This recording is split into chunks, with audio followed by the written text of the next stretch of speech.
Europe 1. Bonjour Vincent Hervouette. Bonjour Dimitri. Vincent, la Russie a lancé hier des avis de recherche contre des responsables politiques polonais, baltes également, dont la première ministre estonienne Kaja Kallas. Tous sont accusés de falsifier l'histoire. Oui, c'est baroque cet avis de recherche. Les enquêteurs russes savent très bien où trouver Kaja Kallas. Elle est à son bureau 16 heures par jour, en résidence surveillée. La protection rapprochée d'un Premier ministre ressemble beaucoup à de la garde à vue. Les Russes connaissent parfaitement l'adresse. La belle maison Stenbock domine Tallinn. Ils l'ont squattée pendant 45 ans. À l'époque communiste, c'était leur palais de justice. C'est là que 30 000 Estoniens ont été condamnés au goulag pendant les grandes purges staliniennes. Parmi eux, la mère et la grand-mère de Kaja Kallas, déportées en Sibérie.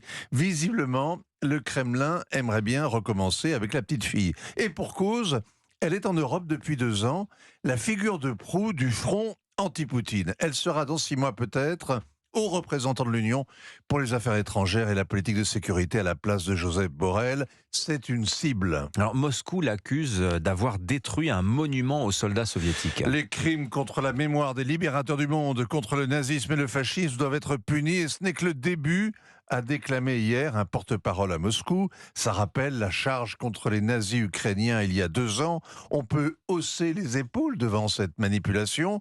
Mais dans l'interview qu'il a donnée la semaine dernière aux Américains, Vladimir Poutine s'est montré obsédé par les humiliations du passé, par l'idée qu'il se fait de la grandeur russe.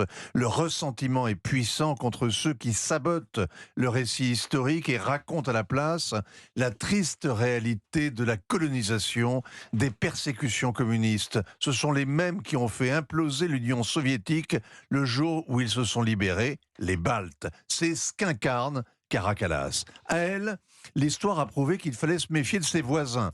Au fil des siècles, les Baltes ont été envahis par les Allemands, les Danois, les Suédois, les Polonais, mais les pires furent les Russes. Elle les connaît par cœur. Son père était membre du Soviet suprême. À l'indépendance, il a même gouverné l'Estonie. Elle sait que Boris Eltsine a été sèchement éconduit quand il a proposé des garanties de sécurité aux Baltes. Les Baltes ne voulaient qu'une chose, intégrer l'OTAN et l'Union européenne, tourner le dos à la Russie et rompre tous les ponts. Mais ça ne suffit pas à les rassurer.